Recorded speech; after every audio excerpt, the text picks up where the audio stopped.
Good morning, everyone. My name is Greer. I'm CEO of Secure Content Technologies, and I am super happy to be here today with Marcin Kleczynski of Malwarebytes and ThreatDown. Welcome, Marcin, Yeah. sorry, my Yeah, bad. It's early here still. I get it all the time, especially in email. Well, it's very nice that you took your time to be with us today. We've got a whole host of questions that I've been rumbling around in my head with that I'm excited to kind of talk to you about. Yeah, thanks for taking time. So I find your story of how the original Malwarebytes was founded to be really a great story. And I was hoping maybe you'd share that with our listeners a little bit and then get into how you're transforming Malwarebytes to ThreatDown and what that looks like for you. Yeah, sure. So I started Malwarebytes sort of on the way to University of Illinois. And this is when back in 2005 era, when threats were still, super boring, not the stuff that's facing us today, nation state attacks, ransomware, and more. And I'm sure we'll talk about all of those, all of that. But this is when a bonsai buddy, a purple gorilla, is kind of jumping around the screen trying to sell me stuff, turned out to be spyware down the road. But long story short, I decided, to take matters into my own hands and try to solve this problem. Thus was born Malwarebytes. It was really focused on helping consumers in the early days. Over the last couple of years, though, as you know, the needs of consumers and businesses have changed dramatically. Businesses need protection and more, whereas consumers care about identity protection and things like that. So a couple of years ago, we ended up splitting Malwarebytes and ThreatDown. So ThreatDown is the market with for our B2B offerings, and candidly, the product portfolio has just tremendously evolved over the last couple of years to serve businesses. We launched email security, sort of the stuff that I just kind of talked about, and our kind of B2C arm going after consumers. Interesting, very interesting. Yeah, what a different picture it looks like today than when you first started, right? And I think, like, I work in cybersecurity and talk to customers all day long, but are there certain issues facing business today that you think are standing out as far as cybersecurity is concerned?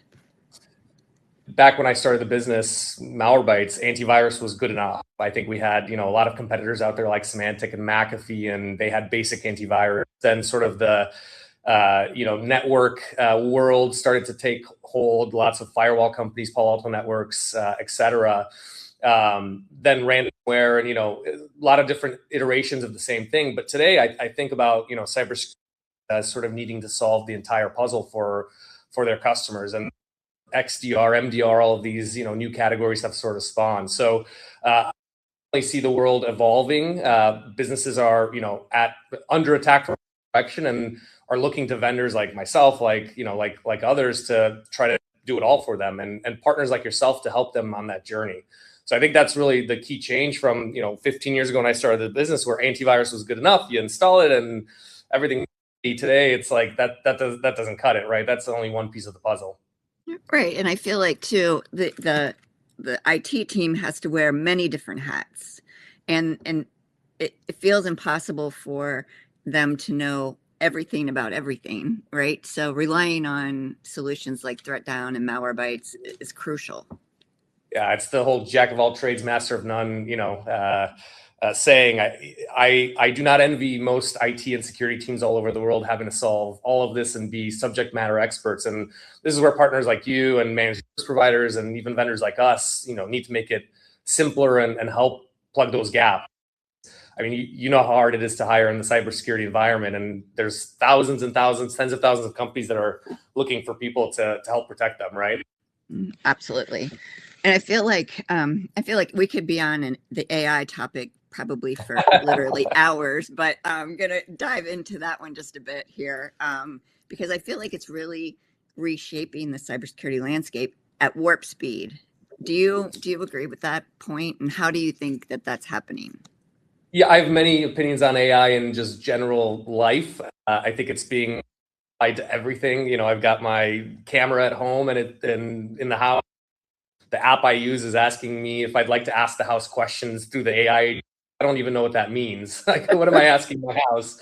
But as it pertains to security, I think it's pretty interesting because I think it's a neutral battle, meaning, or a zero-sum game, meaning that the attackers have AI capabilities just as much as the defenders do, right? Certainly we use AI to detect threats, both in terms of just file analysis and network connections. We also use AI in our security advisor to help make decisions on where the gaps are. But at the same time, you've got cyber criminals, attackers that are using AI to perform autonomous attacks. They're using AI to scrounge up all the information on all your key employees and maybe find things online that mirror their tone of voice, and now they can do even more targeted attacks. So it's like, on one hand, we've got this for cyber defense. On the other hand, the attackers have to perform bad stuff even more effectively. And so that's, I think it's a little bit of good, a little bit of bad. Yeah, and I kind of feel like even it could create, like if you're using AI to defend, could it create a false sense of security in that AI has to be right and kind of thing? Yeah, AI has been a buzzword in cybersecurity, as you know, for a decade plus. Mm-hmm. And there were vendors early on that said everything using AI, and we're 100% of no, that's not. AI is a tool, it's a weapon, to be utilized effectively when applicable. And I think, that's the stuff our research team every single day is how do we use this great tool, great weapon appropriately, not to just create that false sense of security, but actually, provide actual security. And so like, if you look at our product, one thing we're very proud of is our security advisor, which is this sort of one-stop scoreboard of where we think all the security gaps. And we try to use AI in that regard to just be real with the customer of like and their partner who may be supporting them, what's the actual state of the for you. So, but yeah, I agree with you. Like, just because it is AI does not mean it's 100% effective or protecting you.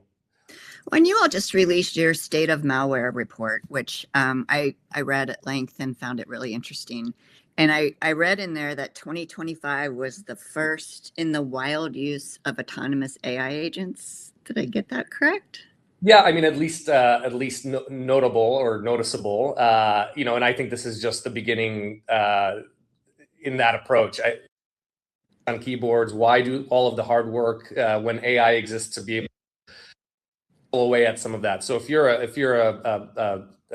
cyber attacker, whether you're primitive or nation state, using AI agents to go out there and do the heavy lifting, which is identify targets and try to break in, it all totally makes sense. And so the problem is this is just going to get worse from here on out, which means, there need to be less attackers and more automation to break in. And so that means more targets and more frequently, which is scary.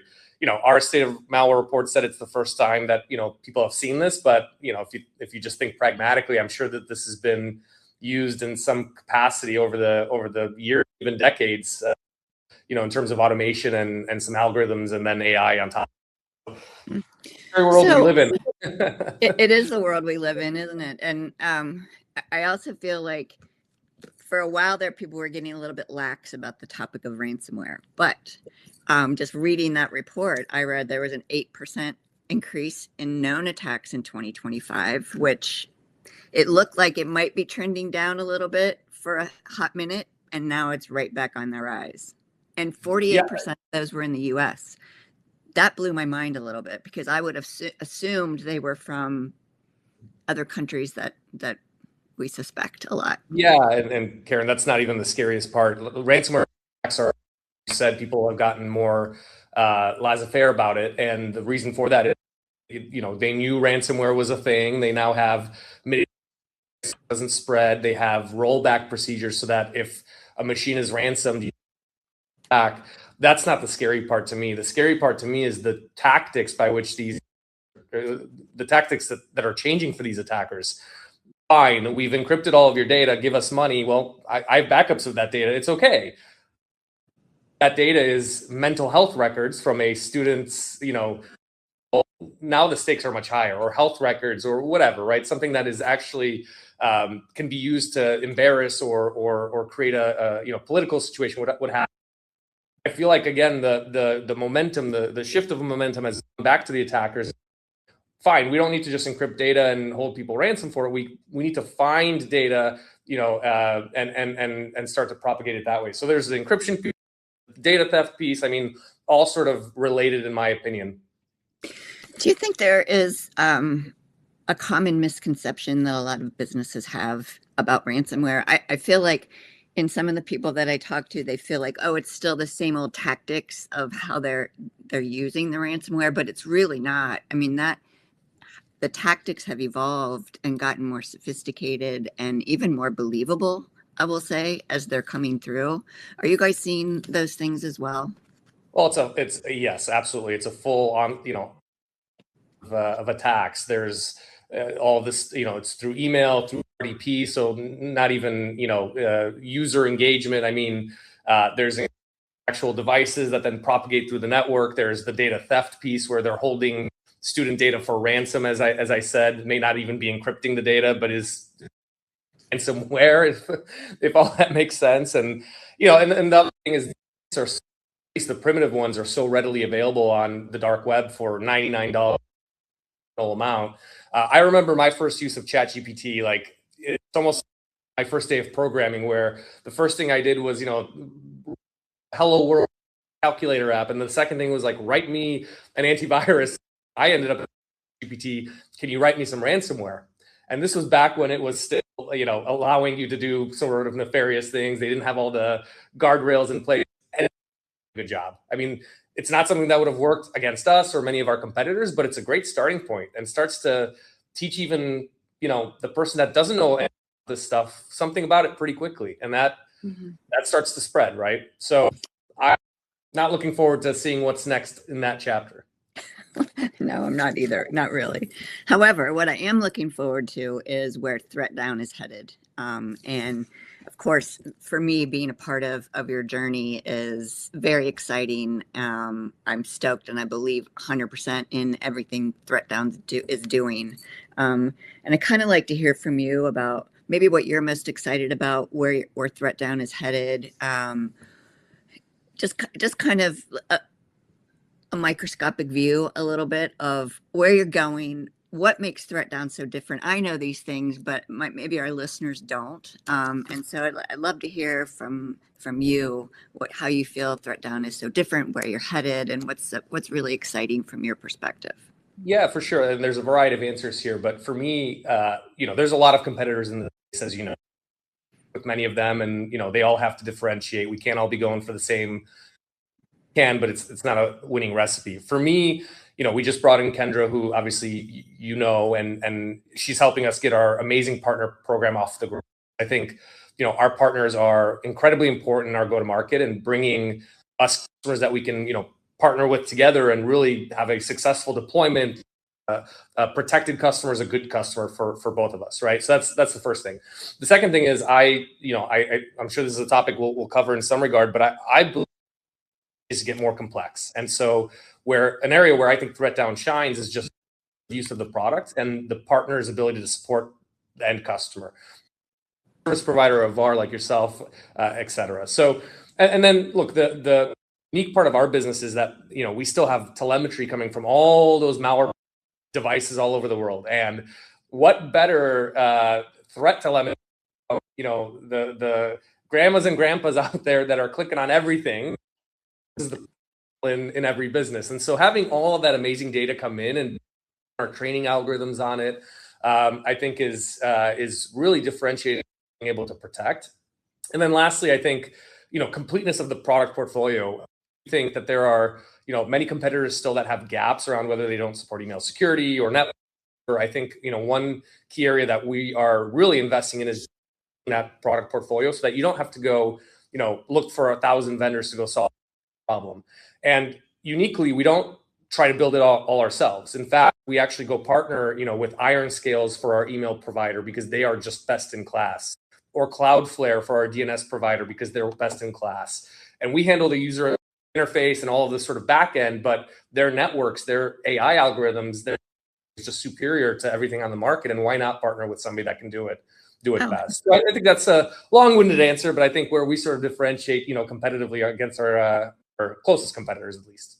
Oh, I think so too. I mean, not everyone has the email piece or the DNS piece. Those are solid in today's market that people have to have.